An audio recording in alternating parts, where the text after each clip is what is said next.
That is such a great way to end. That's just a great question, because that what you're highlighting is all the reasons why we don't want to have a weed out system, why you want to have a inclusive system. So what is it now? It's a third of kids are obese or overweight. What is it? Yeah. And it's on the rise. Whatever Right. it is, it's increasing every day. Right.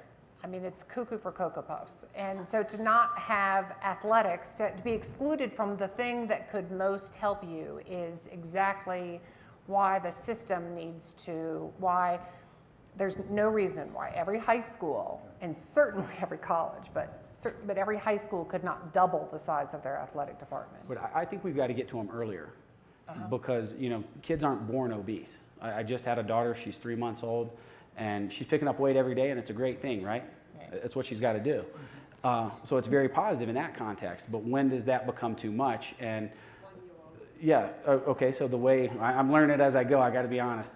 But in the context of my experience in training athletes that are far more gifted and talented than me and trying to help them get where they want to go, they have to understand how their choices will affect their goals. And I think that's what's missing in our world today is helping those young people that need to form habits and need a positive experience, and they need it almost immediately. What happened to nap time?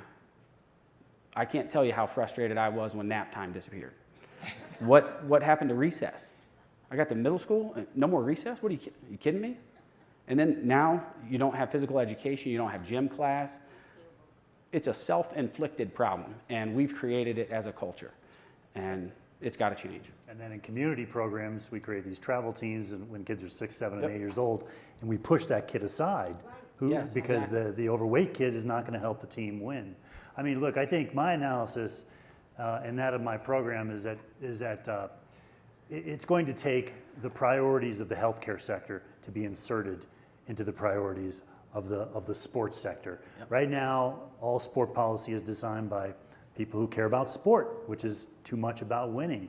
So much of what we're trying to do with the Sports and Society program and this Project Play initiative that Robert Wood Johnson is underwriting is all about how do you essentially create universal access to an early positive experience from 12 and under, where every single kid, all kids, all communities have access to good coaches, development, and then once they get into the teenage years and they grow into their bodies, okay, then you can begin to sort them out. This is America, we live in a competitive society. But that's not going to happen unless the Robert Wood Johnsons, which have already invested in this idea, but many other health organizations say, you know what, we see sport as a way to address, get that kid active, and as well as the late bloomers and immigrant kids and all these other communities. We've got to, the healthcare organizations have to step up and begin to care about what's happening at the base of the sport experience.